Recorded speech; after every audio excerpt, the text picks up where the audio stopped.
ଦେବୀ ପାର୍ବତୀ। ଦେବୀ ପାର୍ବତୀ ହେଉଛନ୍ତି ଶକ୍ତିର ରୂପ, ମା ଦୁର୍ଗାଙ୍କ ଅବତାର ଓ ଭଗବାନ ଶିବଙ୍କ ସହଧର୍ମିଣୀ। ସେ ହିମାଳୟ ଓ ମେନାଙ୍କ କନ୍ୟା।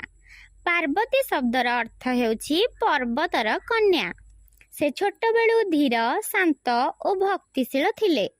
ସେ ଭଗବାନ ଶିବଙ୍କୁ ଜୀବନସାଥୀ ଭାବେ ପାଇବାକୁ ଗୁପ୍ତ ଭାବେ ଇଚ୍ଛା କରୁଥିଲେ, ଯେପରି ତାଙ୍କ ପୂର୍ବ ଜନ୍ମରେ ସତୀ ରୂପେ ହୋଇଥିଲେ।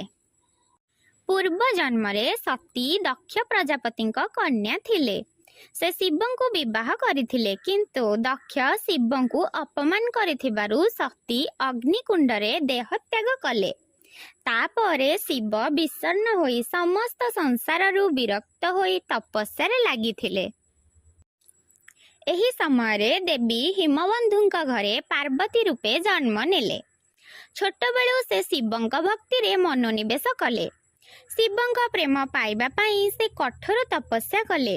ତାଙ୍କ ତପସ୍ୟା ଏତେ ଗଭୀର ଥିଲା ଯେ ତାର ଶକ୍ତି ସମସ୍ତ ଦେବତାଙ୍କୁ ଆଶ୍ଚର୍ଯ୍ୟରେ ପକାଇଲା। ଏକ ଦିନ ଦେବତାମାନେ ଶିବଙ୍କ ତପସ୍ୟା ଭଙ୍ଗ କରିବାକୁ କାମଦେବଙ୍କୁ ପଠାଇଲେ। କାମଦେବ ଶିବଙ୍କ ମନରେ ପ୍ରେମ ଜଗାଇବାକୁ ଚେଷ୍ଟା କଲେ, କିନ୍ତୁ ଶିବ ଆସି ତାଙ୍କ ତୃତୀୟ ନୟନ ଖୋଲି ଅଗ୍ନିରେ କାମଦେବଙ୍କୁ ଭସ୍ମ କଲେ। ଏହା ଦେଖି ସମସ୍ତ ଦେବତା ଭୟଭୀତ ହେଲେ, କିନ୍ତୁ ପାର୍ବତୀ ତାଙ୍କ ଭକ୍ତି ଓ ଧୈର୍ଯ୍ୟ ଅଟଳ ରଖିଲେ। ଶେଷରେ ଭଗବାନ ଶିବ ତାଙ୍କ ତପସ୍ୟା ଓ ସଦ୍ଭାବରେ ପ୍ରସନ୍ନ ହେଲେ। ସେ ପାର୍ବତୀଙ୍କୁ ଦେଖି ତାଙ୍କର ପୂର୍ବଜନ୍ମ ସତୀ ଥିବା ସ୍ମରଣ କରିଲେ। ତାପରେ ଶିବ ପାର୍ବତୀଙ୍କୁ ବିବାହ କଲେ। ତାଙ୍କ ବିବାହ ଦେବତା, ଋଷି, ଗନ୍ଧର୍ବ ସମସ୍ତଙ୍କ ସମ୍ମୁଖରେ ଭବ୍ୟ ଭାବେ ହେଲା। ବିବାହ ପରେ ସେ ଦୁଇ ଜଣ ମିଳି କାର୍ତ୍ତିକେୟ ଓ ଗଣେଶଙ୍କ ଜନ୍ମ ଦେଲେ।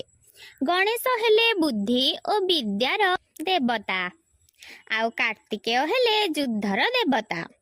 ପାର୍ବତୀ ମାତୃ ସ୍ୱରୂପ ଭାବେ ସମସ୍ତ ଜଗତରେ ପୂଜିତ ହେଲେ। ସେ ନାରୀ ଶକ୍ତିର ପ୍ରତୀକ, ସହନଶୀଳତା, ସନ୍ତାନ ପ୍ରେମ ଓ ଧୈର୍ଯ୍ୟର ଉଦାହରଣ। ପାର୍ବତୀ ଦେବୀଙ୍କ ବିଭିନ୍ନ ରୂପ ଅଛି: ଦୁର୍ଗା, କାଳୀ, ଅନ୍ନପୂର୍ଣ୍ଣା, ଗୌରୀ ଇତ୍ୟାଦି। ସେ ଜଗତରେ ଶାନ୍ତି ଓ ସଠିକ ଶକ୍ତିର ସମତୋଳନ ରଖିବାରେ ମୂଳ ଭୂମିକା ନିଅନ୍ତି। ଏହିଭଳି ଦେବୀ ପାର୍ବତୀଙ୍କ ଜୀବନ ଆମକୁ ଶିଖାଏ ଯେ ଭକ୍ତି, ଧୈର୍ଯ୍ୟ ଓ ସତ୍ୟ ସଂକଳ୍ପ ଦ୍ୱାରା ଅସମ୍ଭବକୁ ସମ୍ଭବ କରିହେବ। ସେ ଆଜି ବି ମା ଶକ୍ତି ଭାବେ ସମସ୍ତ ଭକ୍ତଙ୍କ ହୃଦୟରେ ବସିଛନ୍ତି।